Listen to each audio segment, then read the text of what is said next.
sublime gracia del Señor. Mateo capítulo 6. Mateo capítulo 6. Vamos a leer el versículo 9 y el 10, por favor. Mateo capítulo 6, versículos 9 y 10. Cuando lo tengan pueden decir amén. Mateo capítulo 6, versículos 9 y 10. Dice la palabra de Dios: vosotros pues oraréis así: Padre nuestro que estás en los cielos, santificado sea tu nombre. Venga tu reino, hágase tu voluntad, como en el cielo, así también en la tierra. Amén. Vamos a orar.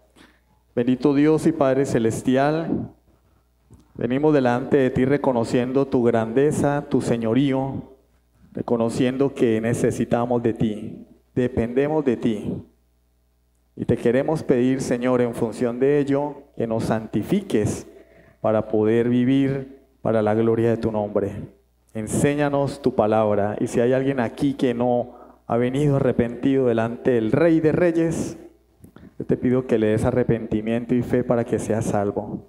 Úsame, Señor, como un instrumento para la gloria de tu nombre. No lo merezco, pero a ti te ha placido que sea así, Señor.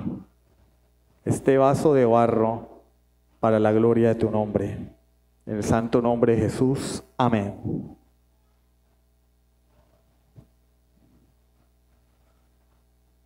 ¿Cómo inicia el Padre Nuestro? Padre nuestro que estás en los cielos, santificado sea tu nombre. Y la semana pasada abordamos la primera petición.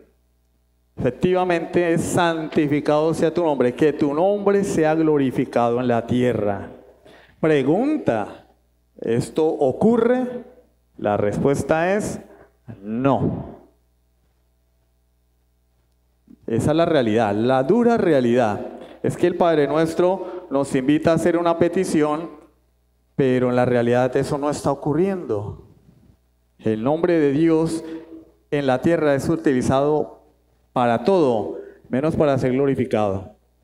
Es blasfemado en el mundo el nombre de Dios. La pregunta es: ¿por qué?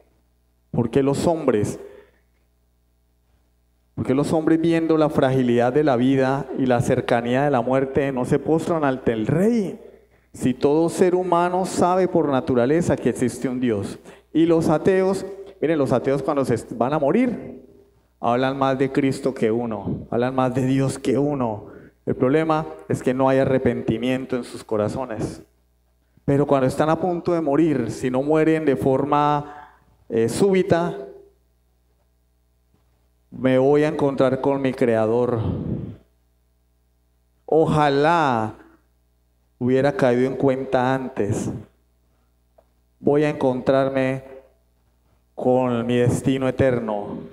Ay, si se acuerdan de Dios, porque todo ser por naturaleza tiene eso en su corazón. La palabra de Dios dice que Dios puso eternidad en el corazón del hombre. Pero ¿por qué los hombres no se inclinan ante Dios aquí en vida? Por el pecado. El pecado. Hay un reino que, bajo la soberanía de Dios, ese reino gobierna este mundo y se llama el reino de Satanás. Es el reino de Satanás. Pero fuera de ese reino hay un pueblo de Dios que desea que el nombre de Dios sea glorificado, que el nombre de Dios sea santificado, que desea que estas peticiones sean una realidad. Aún a sabiendas de que afuera hay oposición y que ese reino de las tinieblas es el reino del mal, es el reino de la oscuridad. Es un reino fuerte, pero a sabiendas de ello, el pueblo de Dios sigue clamando y sigue viviendo a la luz de que el nombre de Dios sea santificado, de que Dios sea glorificado en este mundo. A pesar de que hay un reino de las tinieblas que pareciera que está ganando la batalla, que pareciera que avanza a pasos agigantados, sobre todo con esta Agenda 2030, la calentología, estas filosofías de izquierda, ¿sí? Como yo, porque yo soy zurdo para escribir, solamente para eso. Pareciera que estuviera avanzando, pero no es así. Jesús le prometió a su pueblo: yo edificaré mi iglesia y las puertas del Hades, las puertas del infierno, no prevalecerán contra ella. La iglesia es la que avanza. No es el reino de las tinieblas el que nos tiene acorralados allá. No, Jesús no dijo eso. Jesús dice: mi iglesia avanza, y es el reino de las tinieblas el que está siendo acorralado, aunque no lo parezca. Miles de personas se convierten a Cristo diariamente. El reino de Dios sigue avanzando. No son la mayoría, pero es que Jesús nunca prometió que la iglesia iba a ser la mayoría.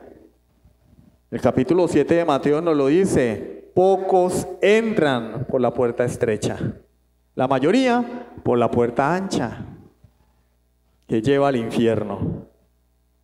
Dios no nos ha dejado sin testimonio a lo largo de la historia. Se ha complacido benignamente en revelarnos desde la misma creación que Él iba a establecer su reino en este mundo. Vuelvo y repito, a pesar de que Satanás ha conquistado casi a todo el género humano, lo ha puesto bajo su dominio, a pesar de ello, Dios no ha quedado sin testimonio y nos ha dado la muestra de que Él gobierna. La pregunta que surge aquí es: Señor, tú nos dices que debemos clamar que tu nombre sea santificado y que debemos glorificar tu nombre. ¿Cómo lo hacemos? ¿Cómo es eso posible que en un mundo que parece gobernado por Satanás, que en realidad está gobernado por Satanás, cómo Dios va a establecer su reino en la tierra? Bueno, eso nos lleva a la segunda petición, que está íntimamente ligada a la primera, que son casi lo mismo. Venga tu reino. El nombre de Dios no será santificado aquí en la tierra hasta que el reino de Dios sea establecido en el mundo. Dijo Thomas Manton: el reino de Cristo es el medio primario a través del cual manifestamos la gloria de Dios. Y si nuestro deseo como pueblo de Dios es que el nombre de Dios sea glorificado, pues esto debe ocupar un lugar primordial en nuestras vidas, ¿sí?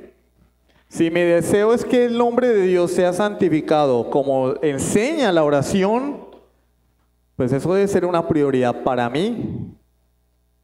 Ahora, si yo lo que quiero es una MT-09, ¿cierto?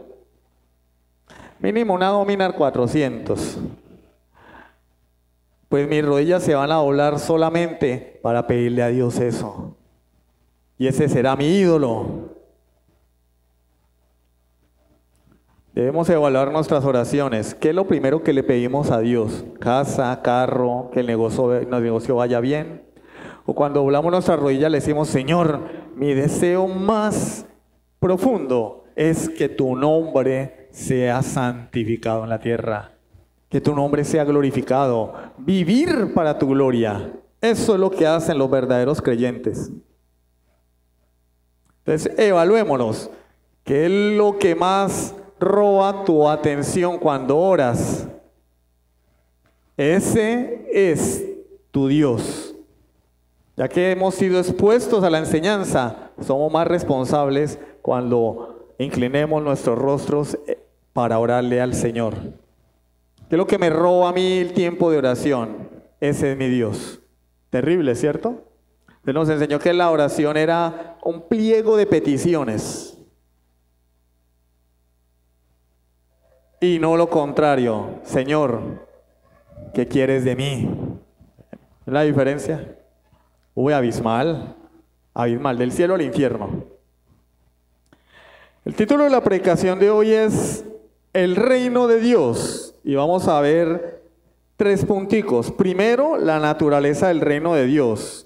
En segundo lugar, las fases o etapas del reino de Dios en el Antiguo Testamento. En tercer lugar,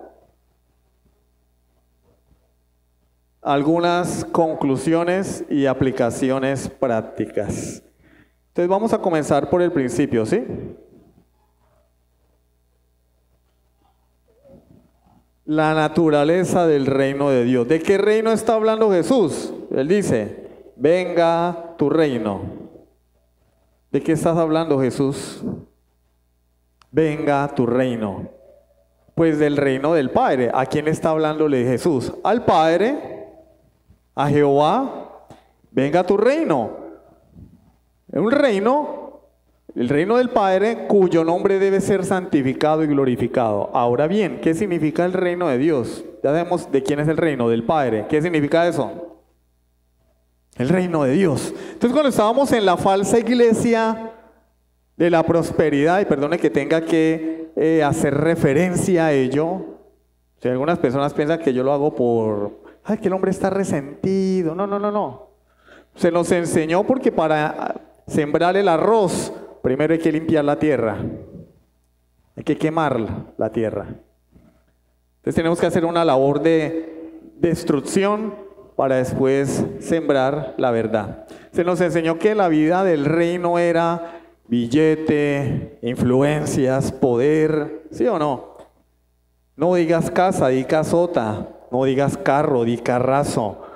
Tu casa debe ser la más bonita del barrio. Tú debes ser el hombre mejor vestido. Así estés aguantando hambre. Tú debes tener el mejor carro por fuera.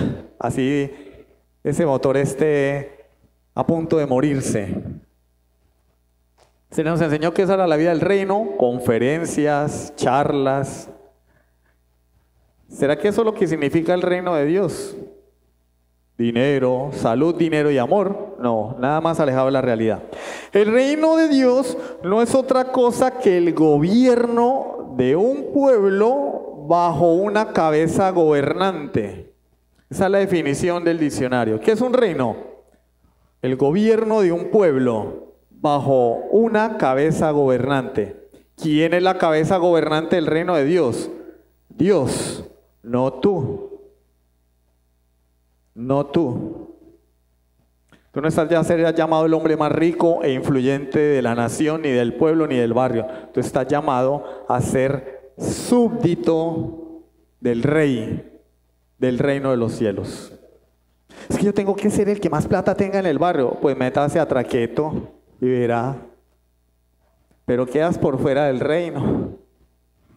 Tú estás llamado a ser súbdito del rey. El Rey de Reyes y Señor de Señores. El reino de Dios lo debemos contemplar bajo dos perspectivas. Primero, el reino de Dios en el sentido amplio y dos, el reino de Dios en el sentido estricto. ¿Qué significa eso, hermano Boris? Porque Dios gobierna, Él es el Rey de Reyes. ¿Cómo hablamos del reino de Dios por un lado y hablamos por otro lado del reino de Satanás? ¿Por qué decimos que Dios reina en la tierra, pero también decimos que Jesús mismo lo dijo, el mundo está bajo el poder del maligno? Hay una contradicción y le damos la razón a los ateos que dicen que este maravilloso libro está lleno de inconsistencias. No, por eso lo vamos a explicar. ¿Qué es el reino de Dios en el sentido amplio de la palabra? Primer libro, no es primera porque no es una carta. Primer libro de Crónicas. Primer libro de Crónicas, capítulo 29, versículos 11 y 12. Tuya es, oh Jehová, la magnificencia y el poder, la gloria, la victoria y el honor, porque todas las cosas que están en los cielos y en la tierra son tuyas. Tuyo, oh Jehová, es el reino y tú eres el excelso sobre todos.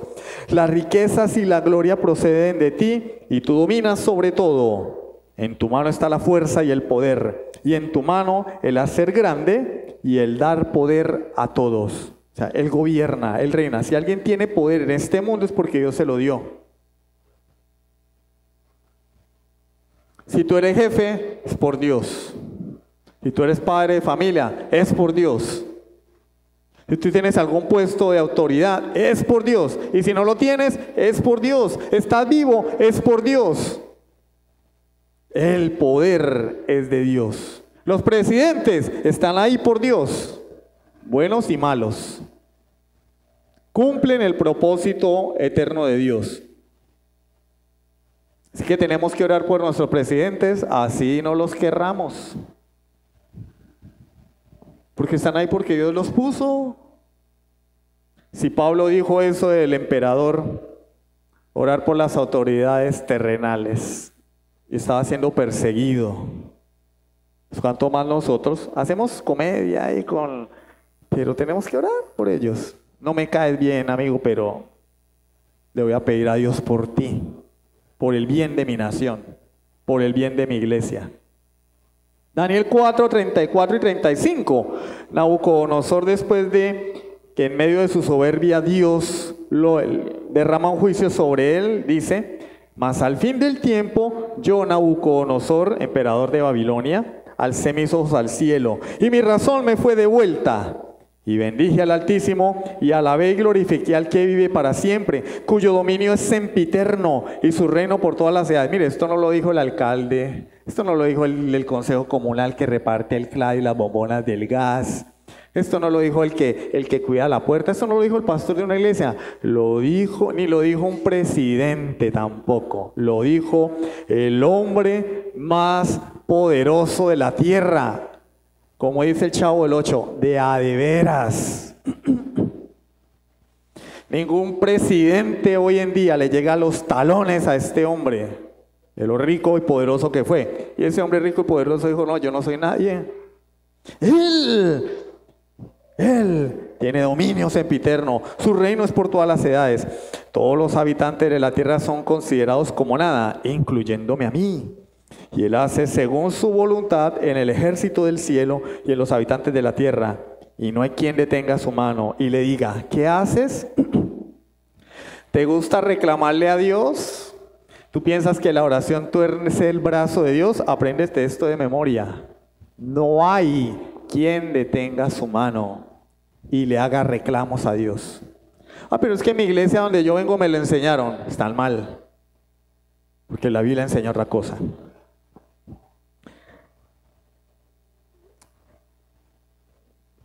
En las naciones paganas se adoraba a otros dioses. ¿Cómo podemos decir que Dios gobierna toda la creación si había naciones paganas que adoraban a otros dioses? El pueblo de Dios, a diferencia de estas naciones tenían dioses que competían por el poder. No tenían uno, tenían dos, tenían tres, tenían cinco, tenían 10, tenían 20. Y en ocasiones esos dioses competían por el poder. Pero tales conceptos no son parte de nuestra fe bíblica, de nuestra fe en Jehová. Él es el Dios de Israel, el único creador, sustentador y gobernante de toda la creación, incluso de la creación espiritual. Ángeles y demonios son controlados por Dios.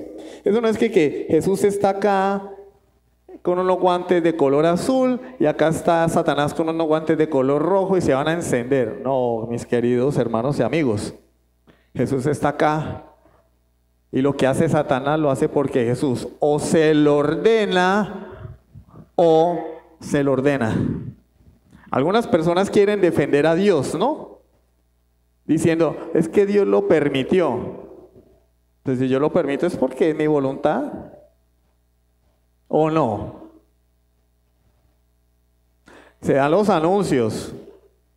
Mire, por favor, hermano, no consuman comida. Y pues hasta donde yo sé, en el medio del culto nadie consume comida. La gente toma agua. ¿Por qué? Porque se les permite. Yo lo permito. ¿Y por qué lo permito? Porque quiero que tomen agua. Porque hace calor. ¿Sí o no? O si no, yo diría: hermanos, absténgase de consumir cualquier líquido, incluyendo el agua. Y el que tenga un pote de agua le voy a decir al hermano que está sirviendo que se lo decomise. Como en el colegio, ¿no? Decomisado. ¿Por qué no hacemos eso? Se permite, pero a la larga al permitir está dentro de la voluntad. Yo quiero que Marcela tome agua, ¿ya? ¿Cuál es el problema? Perdón por haberla nombrado, Marcela. No es nada personal. Lo que Dios permite es su voluntad. No defendamos a Dios de algo que Él no ha mandado que lo defendamos. Está en la Escritura. Dios permitió que Satanás destruyera la vida de Job. Pero fue por orden de Él. Le dijo, ve y hazlo. Jesús le dijo a Pedro, Satanás te ha pedido. Y yo le permití. No, Satanás te ha pedido. Para zarandearte como a trigo, al piso. ¡Pah! ¡Pah! Así se zarandea el trigo, dándole golpes contra el suelo. Pero yo he rogado que tu fe no falte. Yo le di permiso. Te voy a poner a prueba, pero tu fe no va a fallar. Voluntad de Dios. Él es soberano. Él es quien gobierna. En este sentido, el reino de Dios está presente. Su majestad soberana es inmutable. Él reina sobre la creación, no sucede nada. Jesús lo dijo en estas palabras: un pajarillo no cae a tierra sin la voluntad de Dios. Pero la pregunta es, entonces, ¿por qué no todo el mundo le obedece? Si Él reina, todo el mundo debería obedecerle. ¿Por qué no? Y eso es lo que hay cuando hablamos de el reino de Dios en el sentido estricto. Ya hablamos del sentido amplio, el reino de Dios en el sentido estricto. ¿Qué sucedió? Satanás, recordemos, Satanás se rebeló contra Dios. ¿Por qué lo permitió? Porque era su voluntad, para llevar a cabo su plan de salvación. Si Satanás no se rebela, Dios no salva a nadie. ¿Cómo va a salvar al hombre si no entra el pecado en el mundo? No voy a entrar en el tema de la doctrina de la salvación, pero es como para tirarles ahí unas piloritas. Satanás se rebela contra Dios, trae el pecado aquí a la tierra, engaña a nuestros padres, estos caen y eso lleva al mundo y a la raza humana a la esclavitud de Satanás. Ahora el hombre es enemigo de Dios. El hombre se opone a Dios. ¿Tú sabes por qué te da pereza leer la Biblia, orar, venir a la iglesia? Primero, porque puedes ser un creyente débil. Segundo, porque eres enemigo de Dios por causa del pecado. No te gobierna Dios, te gobierna el coco, porque Él es el rey de este mundo. Les acabo de decir que el rey es Dios en el sentido amplio. En el sentido estricto de la palabra, Dios siempre se ha limitado a un pequeño grupo, pero el propósito de ese grupo es desarrollarse, fluir, crecer hasta un punto en el que se extienda a todo el mundo. Ese es el sentido histórico del reino de Dios. Entonces eso nos lleva al Padre Nuestro. ¿Qué quiso decir Jesús cuando dice venga tu reino? Si el reino de Dios ya está aquí, ¿qué quiere decir Jesús cuando dice venga tu reino? No vamos a pedirle a Dios que venga algo que ya está aquí. ¿Sí o no? Yo tomo mi teléfono y digo, ay, este no es. Este es el que estamos grabando. Yo tomo mi teléfono y así como el Superagente 86. Mi amor, ven. ¿Para qué si ya estoy aquí? ¿Usted se embobó? Claro que ya a mí no me habla así, ¿no? Venga a tu reino. ¿Para qué si ya está acá? Bueno, está aquí en el sentido amplio. En el sentido amplio Dios gobierna la tierra, pero en el sentido estricto Dios gobierna solamente en un pequeño pueblo. En un pequeño pueblo. Por eso Él nos pide que oremos para que su reino venga y su nombre sea glorificado, porque no todo el mundo se somete al reino de Dios. O si no, miren el lugar. Miren el lugar. ¿Dónde está el mundo? ¿Dónde están los 8.000 millones de habitantes de este planeta? No están en las iglesias, porque no todo el mundo se somete al rey. No todo el mundo es parte del reino. El reino de Dios en el sentido estricto e histórico de la palabra, se refiere a un pequeño pueblo. Vamos a recordar entonces un poquito la historia del reino de Dios. Eso nos lleva a nuestro segundo punto, las fases o etapas del reino de Dios en el Antiguo Testamento. La semana que viene vamos a hablar del reino de Dios en el Nuevo Testamento, pero queremos hacer un poquito de historia. Tenemos el reino patriarcal que va desde Génesis capítulo 1 hasta Génesis capítulo 11. De Génesis 1 a Génesis 11 tenemos el reino patriarcal. ¿Cuál era el lugar del reino patriarcal? Bueno, los primeros capítulos de Génesis nos explican cómo Dios comenzó a establecer su reino en la tierra en un lugar específico. Génesis 1, versículos 1 y 2, que dice: en el principio creó Dios los cielos y la tierra. ¿Y qué hizo Dios? Creó los cielos y la tierra, pero no quedó con ello. La tierra estaba como desordenada y vacía, y las tinieblas estaban sobre la faz del abismo. Dios inicialmente hizo lo que nosotros vamos a hacer cuando hacemos una arepa: la harina, la sal, el agua, o si hay para la leche, leche. A veces quedan más ricas con leche y con mantequilla, ¿cierto? Pero asimismo también son perjudiciales si ustedes no se la llevan bien con el maíz.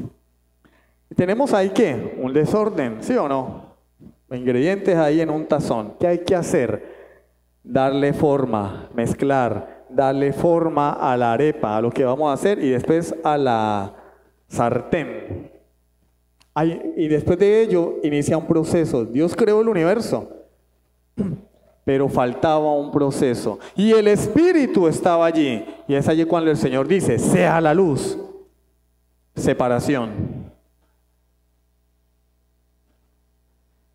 Y Dios planea establecer su reino en un lugar céntrico, para no quedarse allí. Miren que la Biblia enseña, nosotros pensamos que cuando Dios creó la tierra, toda la tierra. No, Él creó la tierra y estableció su reino en un lugar específico al cual se le llama paraíso o el huerto del Edén. Y en ese lugar específico puso ¿a quién? A Adán. ¿Cuál es el pueblo del reino? Adán y su descendencia. Génesis 1, 27 y 28. Creó Dios al hombre a su imagen, a imagen de Dios lo creó. Varón y hembra los creó, y los bendijo Dios y les dijo: quédense sentados, así como en la iglesia, no hagan nada. ¿Sí? Fructificad y multiplicaos. Fructificad, a trabajar, papitos. Adán no estaba acostado en una hamaca. Adán trabajaba. Fructificad, da fruto y multiplicaos. Llenad la tierra y sojuzgadla, y señoread en los peces del mar, en las aves de los cielos y en todas las bestias que se mueven sobre la tierra. ¿Cuál era el propósito de Adán? Extender el reino de Dios. ¿Quién era el rey de ese reino? Adán.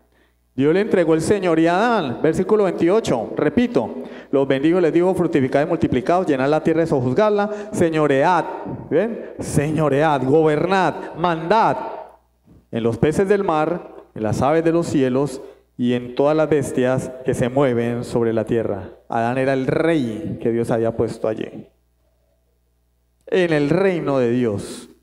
¿Y cuál era el límite del reino? El huerto del Edén. Pero no era para quedarse allí, era para extenderse a todos los confines de la tierra, y que Adán, como rey en relación con Dios, virrey, fuese la imagen de Dios a donde quiera que fuese. Entonces el gran rey del cielo le dio la orden a nuestros padres que debían multiplicarse por todas partes y convertir la tierra en el jardín de Dios, para que ellos pudieran traer la voluntad de Dios de los cielos a la tierra y servirle como sacerdotes por todo el mundo, llevando el nombre del Señor. Extender el reino de Dios entonces por todo el mundo fue el propósito principal por el cual Dios creó al hombre y lo puso en la tierra. ¿Cuál era el propósito de Adán? ¿Vivir para siempre? No, extender el reino de Dios. ¿Qué sucedió? Ya lo sabemos. Hubo una traición cósmica que tuvo lugar contra el gran rey. Adán y Eva se rebelaron, pecaron, entró la corrupción a la humanidad. Y no solo entró, llegó a niveles inimaginables a tal punto que Dios tuvo que destruir a toda la humanidad. Y solo se salvó una familia. Esa familia es tipo de la iglesia. Porque cuando Dios Jesús venga por segunda vez, va a destruir a toda la humanidad y solo se salvará el remanente escogido por Dios, que haya podido por la fe entrar en el arca. El arca de Noé es tipo de Jesucristo. El Hijo, Mateo 24, la venida del Hijo del Hombre será como en los días de Noé. El hombre cayó, Dios juzgó la tierra, pero Dios nos reveló una estrategia a largo plazo para cumplir su propósito de reinar en la tierra a pesar del fracaso del hombre.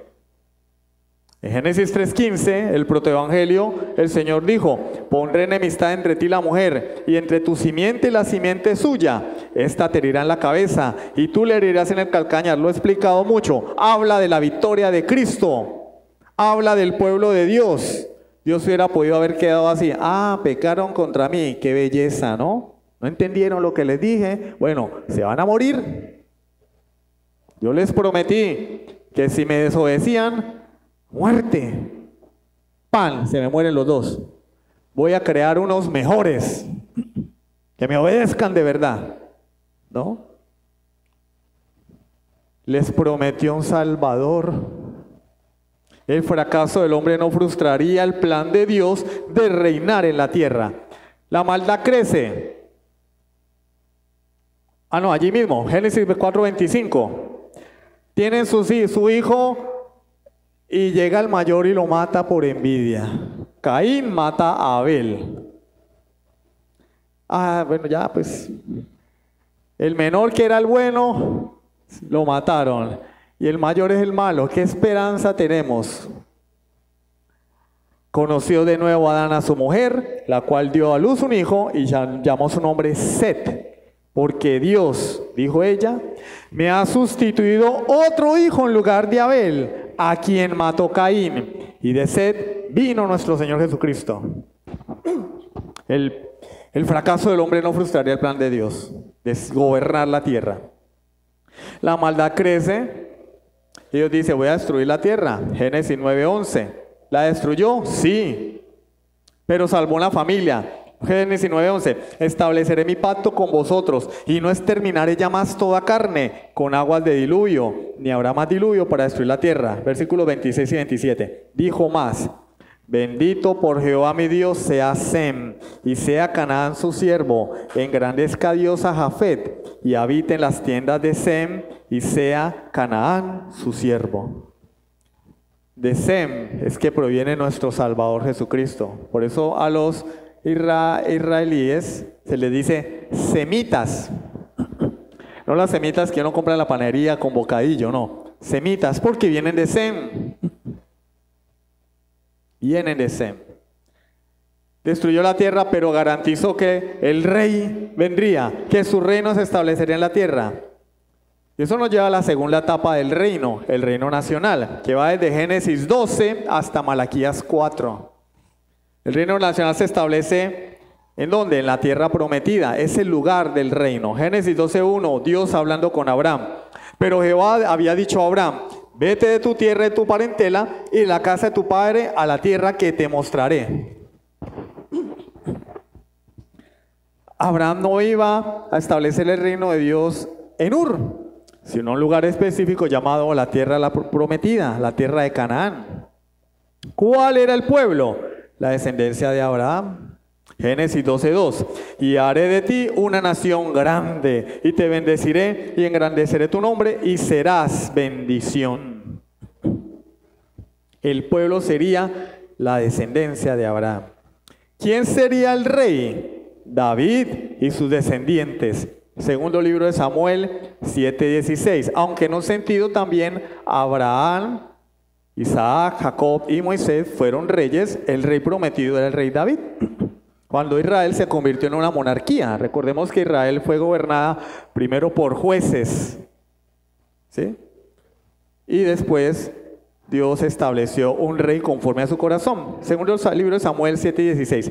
Y será firmada tu casa y tu reino para siempre delante de tu rostro, y tu trono será estable eternamente. Miren que cuando el reino se divide, reino del norte 10 tribus, reino del sur 2 tribus, Judá y Benjamín, el reino del norte se mezcla con gentiles, se vuelve un mestizaje allí, ya no son el pueblo de Dios. El reino del sur, Dios lo conservó. En el reino del norte no se volvió a sentar un hijo de David en el trono. Después de Roboam, no se sentó un hijo de David en el trono. El siguiente rey fue Jeroboam, más conocido como el que hizo pecar a Israel. Qué lujo, ¿no? Qué lujo de nombre, ¿no? ¿Cómo quiere ser recordado? Jeroboam, el que hizo pecar a Israel. Uy, qué belleza. Nada. Judas, el hijo de perdición. Parece una película, ¿no? Después de eso, Israel nunca tuvo un rey descendiente de David. Pero Judá sí, a pesar de que hubo reyes impíos. Hubo reyes impíos como Amón, como Manasés. Manasés se arrepintió después, ¿sí? Manasés venía siendo abuelo de Josías. Dios siempre guardó la descendencia. A pesar de la invasión de Babilonia, Dios guardó la descendencia para que viniera nuestro Señor. Su reino se establecería en la tierra. A pesar de que en el mundo pagano, gentil, el hombre se ponía en lugar de Dios, crecían los imperios como el imperio babilónico, porque el deseo del hombre siempre ha sido ¿cuál? Ser como Dios. Por eso hay una batalla en nuestro interior, porque Dios dice, hazlo así, y uno dice, no, a mí no me gusta, como los niños chiquitos, a mí no me gusta. Porque el pecado mora en nosotros y el pecado es rebeldía contra Dios. Los reinos de la tierra siempre quieren, ¿por qué los presidentes no quieren dejar el mandato? Porque ellos quieren ser Dios, quieren gobernar, quieren mandar, quieren sentirse. Porque hay personas que no son presidentes, pero son los ricos del mundo y quieren decirle al mundo cómo vivir. Ejemplo, Bill Gates, George Soros o Soros Jr., que ya Soros ya está más allá que acá. Porque el deseo del hombre siempre ha sido ser como Dios. Esa fue la trampa de Satanás. Pero a pesar de ello, Dios prometió su reino, que su reino avanzaría. Daniel 2, 44 al 45. Daniel interpretando la visión o el sueño que leímos en la introducción. Sí, por eso tenemos que leer y estar atentos. Y en los días de estos reyes, ¿cuáles reyes? Los imperios. Esa estatua simbolizaba los imperios. El imperio babilónico, el imperio medo-persa, el imperio griego, el imperio romano. Y dice Dios a través de Daniel, en los días de estos reyes, el Dios del cielo levantará un reino que no será jamás destruido, ni será el reino dejado a otro pueblo.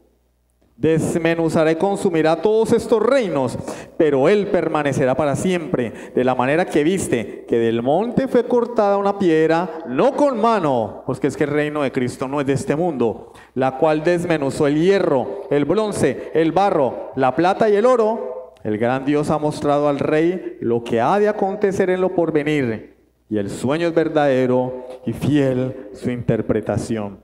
Cristo destruyó los reinos de la tierra cuando en su primera venida murió por ti y por mí. ¿Y sabían eso? Y su reino es eterno. El imperio romano cayó, ¿sí sabían eso? y todos los imperios caerán, pero el reino de Dios es sempiterno y el rey es Cristo. Entonces, a pesar del fracaso de la nación de Israel, a pesar del fracaso de los imperios paganos, Dios daría paso a su reino espiritual, el reino de nuestro Señor Jesucristo. ¿Fracasó el reino nacional? Sí. El reino nacional fracasó. Por eso fueron invadidos por Babilonia. Por eso no volvió, por eso rechazaron a Jesús. El templo fue destruido. El muro fue derribado, la ciudad fue invadida. Pero el reino espiritual de Dios no hay quien lo detenga. Y eso no nos lleva Mateo 4:17. Desde entonces comenzó Jesús a predicar. Aquí Mateo nos está narrando el inicio del ministerio de Jesús. Desde entonces comenzó Jesús a predicar y a decir: arrepentíos porque el reino de los cielos se ha acercado. ¿Quién se acercó?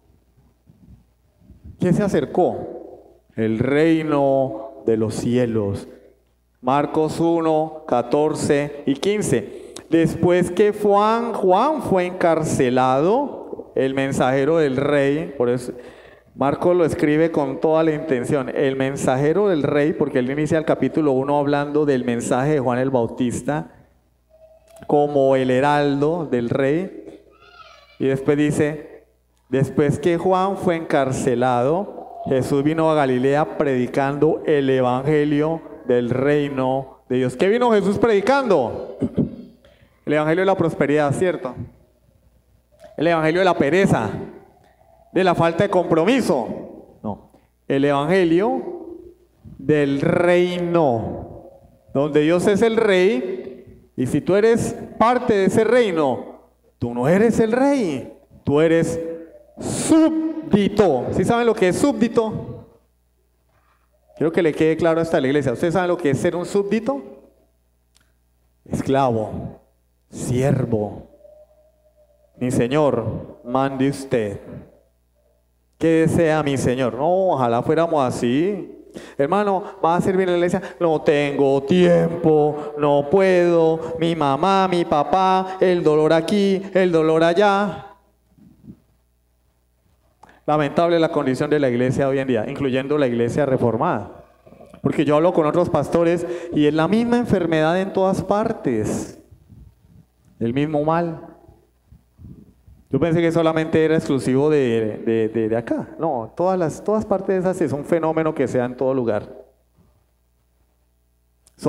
Decimos ser súbditos del rey, pero porque queremos los beneficios de la ciudadanía del reino, pero no queremos los compromisos y las obligaciones que se derivan de ser parte de ese reino. El Señor es mi rey, Jesús es el Señor, aleluya. Bueno, a ver, que se vea. No tengo tiempo. No tengo tiempos, soy un hombre muy ocupado. Me duele aquí, me duele allá. Mano, ¿por qué no hay un culto? Uy, tenía dolor de cabeza. El problema es cuando uno no tiene responsabilidad. No voy. Pero para otras cosas no hay. Para jugar fútbol no hay diarrea ni dolor de cabeza que valga. Ahí está la farmacia, mijo, tome lo que pueda, suero, Pedialit, Electrolit y corra, mijo, patee el balón. Ahí no hay enfermedades. Para ir a centro comercial no hay enfermedades. Vámonos de compras. Uy, ¿a dónde? Vámonos para el río cuando acabe el culto. Uy, eso es lo que necesitamos, despejar la mente. Pues yo despejo mi mente con este libro. Esto es lo único que me trae paz en un mundo caído y lleno de problemas.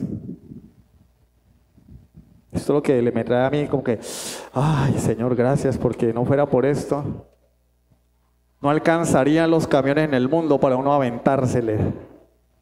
Gracias, Señor, porque le has dado sentido a mi vida, me has traído paz. ¿Cómo? Haciéndome súbdito de su reino, sirviéndole al rey. Es una contradicción decir que estamos en el reino de Dios y no servirle al rey. Es una contradicción,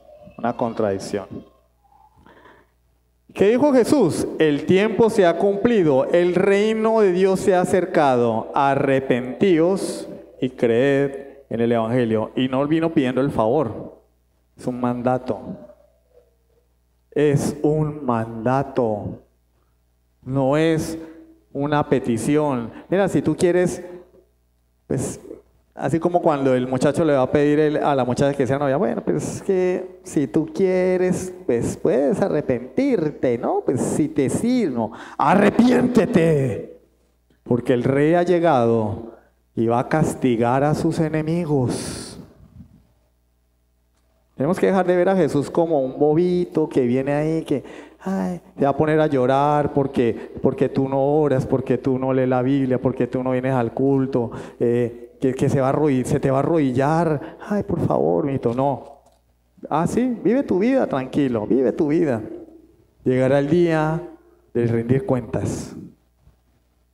Y es mejor arrodillarse a Dios en vida, porque en aquel día toda rodilla se doblará delante Él. Pero unos irán al infierno y otros a la vida eterna. Pero es mejor arrodillarse al Rey aquí. Después no habrá oportunidad, no habrá gran tribulación, donde Dios le va a dar una segunda oportunidad a la gente que no se fue en el arrebatamiento. Pues si Jesús viene, tengo mi segunda oportunidad. Así como Naruto, mi segunda oportunidad, la gran tribulación, 7 años para arrepentirme. ¿En serio ustedes piensan eso? ¿De verdad ustedes creen esa falacia? Esa tontería de que Dios va a venir por su pueblo y va a dejar aquí un poco de incrédulos y les va a dar una segunda oportunidad para que se salven, primero, sin Espíritu Santo. Porque el Espíritu Santo, según ese pensamiento, no va a estar. ¿Cómo se van a salvar sin Espíritu Santo? Pues se van a portar bien y se van a hacer matar. Salvación por obras. ¿Y la enseñanza de la Biblia dónde queda? ¿Dónde queda la enseñanza de la palabra de Dios? Cree en Cristo para ser salvo. No, me salvo por obras, haciéndome matar. Fácil, me la aviento un camión y me voy para el cielo de una vez. ¿Sí ven? Pero Él vendrá a pedir cuentas porque Él es el Rey y vendrá a destruir a sus enemigos, aquellos que se rebelan contra Dios, aquellos que viven de espaldas a Dios, aquellos que rechazan. Miren, para ir al infierno no se necesita ser malo. Metámonos eso en la cabeza, mis queridos hermanos y amigos. Para ir al infierno no tengo que ser malo. Para ir al infierno solamente tengo que rechazar al Rey, vivir mi vida, mis propias reglas. No más. Si Cristo no es tu Rey, Satanás es tu dueño y te va a arrastrar. Te va a arrastrar al infierno. Pero la buena noticia es que el Rey es un Rey de misericordia.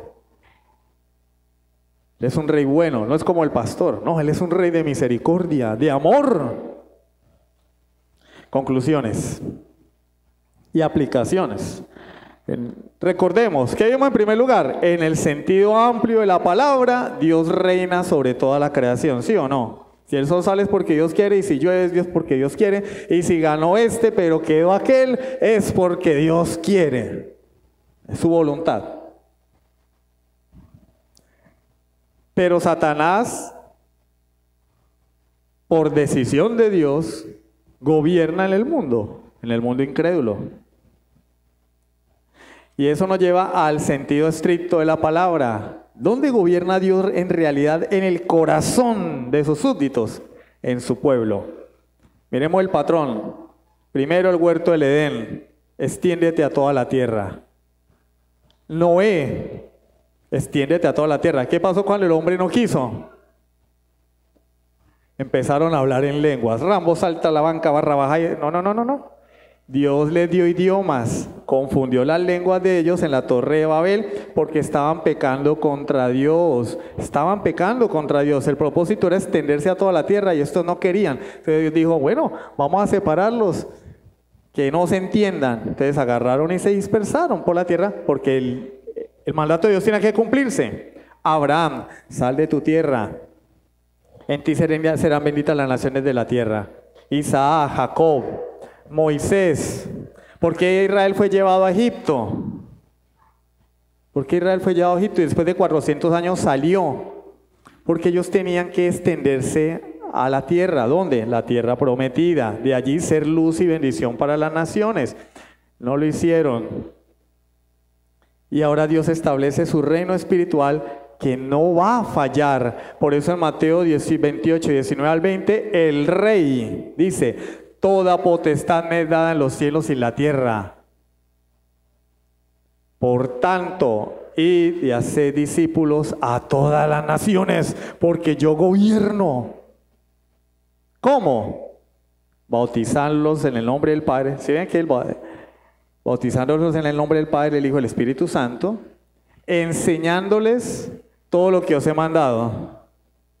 No, enseñándoles que guarden.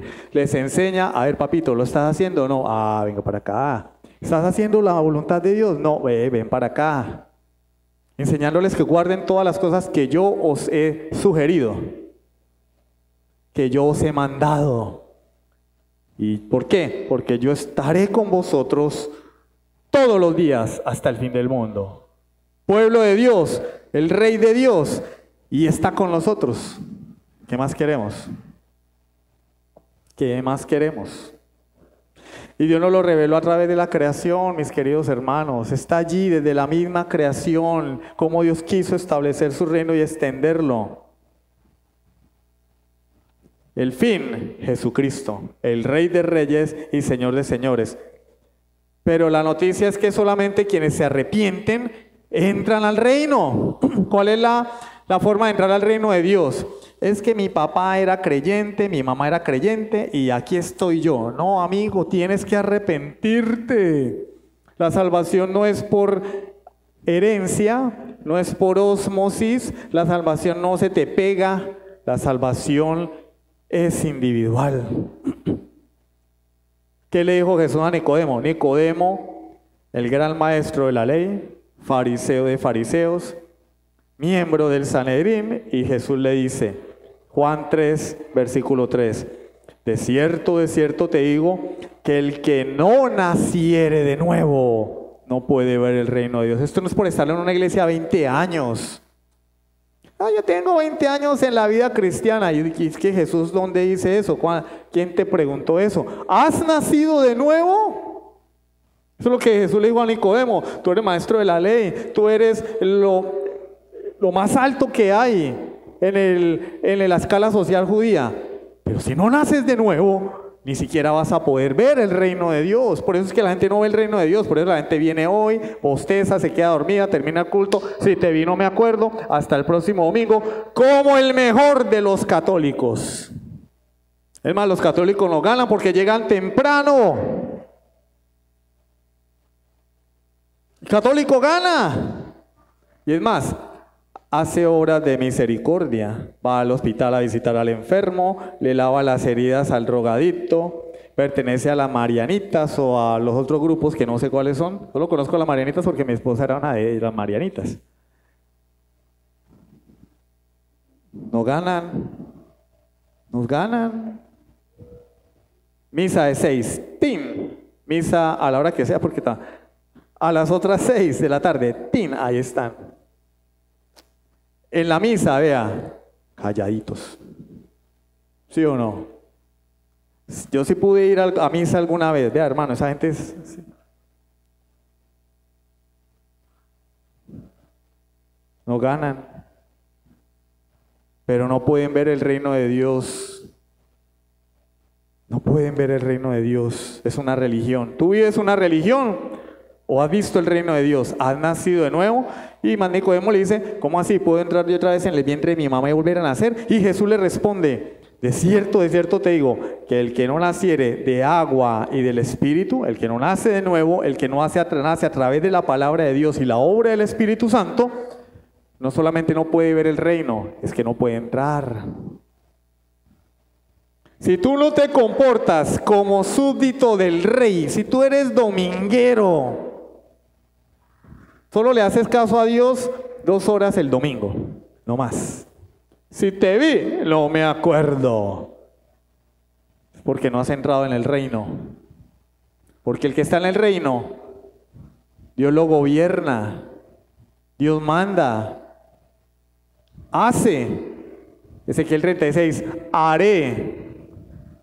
Mire que él no está pidiendo permiso si es que es su santa voluntad, querido hermano. Eso es su santa voluntad, amigo que nos visitas hoy. No. Haré que andéis en mis mandamientos. Yo voy a encargar de que tú me obedezcas. O lo haces o lo haces. Si eres hijo mío, me vas a obedecer. Y el que no obedece, porque no es hijo de Dios. Sencillo. Fin de la controversia. Pero mire, es que hay un hermano que está viviendo así. No es hijo de Dios, ya se acabó la controversia. El que es, obedece al rey. Pregunta, querido hermano, ¿eres consciente de estas verdades? ¿Entiende lo que es que Jesús sea el rey? Él es el rey, hermanos. Aunque tú no le obedezcas, Él es el rey. Y en aquel día te vas a arrodillar delante de Él. Como dicen, a las buenas o a las malas. Aquí te burlas de Dios, aquí le haces el amague a la palabra del Señor, más que Messi. O sea, Messi nos quedó en pañales. Cristiano Ronaldo, no hay nadie para nosotros, le sacamos el quite. En aquel día, todo el mundo se va a arrodillar delante de Dios, incluyendo los demonios. Pero no habrá salvación, no habrá salvación. Hermano querido, observa la salvación que Dios ha planeado desde antaño. ¿No debería esto traer temor a nuestro corazón? ¿Cómo a Dios no se le ocurrió la salvación ayer? Desde siempre la eternidad la planeó, la organizó. Su reino, ese es su deseo. ¿No deberíamos estar agradecidos que desde siempre Dios pensó en nosotros, pensó en ti para cumplir su plan eterno?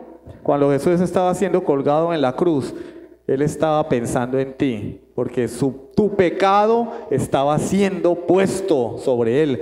Tu castigo estaba siendo puesto sobre Él. ¿No debería esto traer en nosotros un sentido de agradecimiento y dejar de pensar que la vida cristiana es la mera bacanería? Voy el domingo a culto, si te vi no me acuerdo. Nos vemos el próximo domingo. Como las series de La Red. Ese programa que dan en Caracol. La Red. Nos vemos el próximo fin de semana. Ya. Es que la vida cristiana no es La Red. 24/7. Porque el rey no deja de gobernar. No, el rey solo gobierna los domingos. ¿Cómo la ven? El domingo 2 horitas y el resto de la semana no gobierna. Uy, pues qué belleza de rey, ¿sí o no? Esto debería producir en nosotros un deseo de agradar al rey que ha cumplido sus promesas desde la antigüedad. Siempre su promesa se ha cumplido. ¿Sabe por qué Dios se ha esforzado, en términos humanos, en establecer su reino aquí en la tierra? Porque Él desea que tú seas parte de ese reino. Los súbditos no solamente están para servir a Dios, están para disfrutar del rey. Lo más maravilloso y hermoso es poder tener un Salvador, tener un Dios bueno, lleno de amor, que nos ama. Algunos se conforman con el amor de un perrito. El amor de Dios es infinito, hermanos. Y Él quiere darte su amor, quiere que tú seas parte de su reino. ¿No debería esto darnos, poner gratitud en nuestros corazones? Hebreos 12, 28 y 29. Así que recibiendo nosotros un reino inconmovible, es decir, eterno, firme, tengamos gratitud y mediante ella sirvamos a Dios, agradándole con temor y reverencia.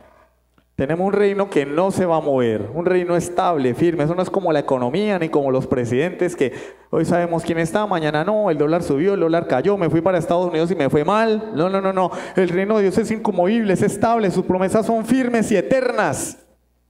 Cuando Él dice que en aquel día no habrá llanto, no habrá dolor, no habrá enfermedad, que Dios será nuestro gozo y nuestro deleite, eso va a cumplirse. Tengamos gratitud y mediante ella sirvamos a Dios agradándole al pastor. No, agradándole a Dios con temor y reverencia. ¿Por qué? Porque Dios es un Dios bueno, pero nuestro Dios es fuego consumidor. Es un rey de misericordia, pero también es un rey justo y santo. Como súbditos del reino, ¿has pensado cuál es tu posición y labor en el reino de Dios? Recuerda, es el reino de Dios. Él es el rey, no tú. Tú no eres el rey. Debemos dejar esa fantasías animadas de ayer y de hoy. ¿Sí recuerdan? Los más viejos, los que somos más viejos. Debemos dejar esa fantasía de pensar que yo soy el rey de mi vida. Tú eres el protagonista de tu vida, no. Él es el rey, hermano. Él es el rey. Nosotros no somos los reyes. Somos siervos, súbditos, conciudadanos del reino. ¿Has meditado cuál es tu labor en el reino de Dios? El reino que Jesús estableció en su primera venida. Para los amigos que nos acompañan hoy, pregunta, ¿Jesucristo es tu rey? ¿Quién es el rey de tu vida? ¿Quién es el rey de tu vida? Responde. Oh, para mí, Dios es mi rey. Bueno, pues que se vea. Como dice la canción, no se te ven las ganas, no se te ve la voluntad. ¿Quién es el rey de tu vida? Respóndelo allí con sinceridad. Como dijo el pastor, como si estuvieras en el juicio final. Responde.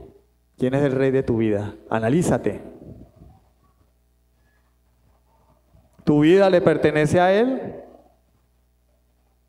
Si aún no es así, es porque no estás en el reino de los cielos. Y si no estás en el reino de los cielos, la pregunta que sigue es, ¿no te gustaría liberarte de la esclavitud de tu actual rey y verdugo Satanás? ¿No te gustaría liberarte de la esclavitud del pecado que te impide servirle al verdadero rey, al rey de amor?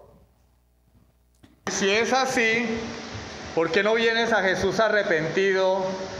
¿Por qué no te postras a Él en arrepentimiento y fe? Ven a Cristo, ven al Rey de Reyes, humíllate delante de Él.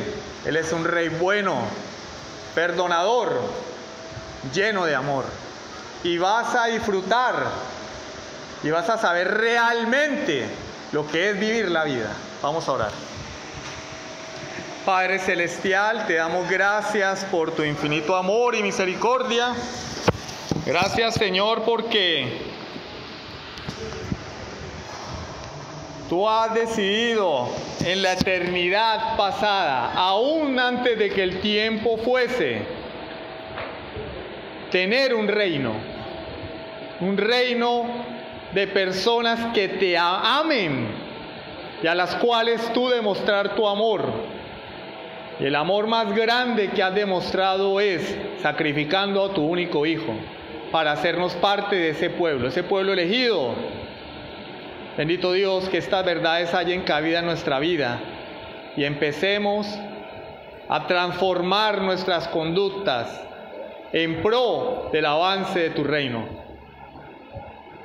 Y si hay alguien aquí que aún no se ha arrepentido de sus pecados, Dios, que está en el reino de las tinieblas, el pecado no le permite acercarse a ti. Yo te pido, Dios, que obres en él, le convenzas de pecado, de juicio y de justicia, porque vendrá el día cuando tú juzgues al mundo, y ay de aquel que no se arrepienta de sus pecados. Ay de aquel cuyo nombre no esté inscrito en el libro de tu pueblo. Señor, perdona sus pecados, Dios mío. Tráelos, Señor, a tu reino. Te lo pedimos en el nombre de Jesucristo. Amén. Su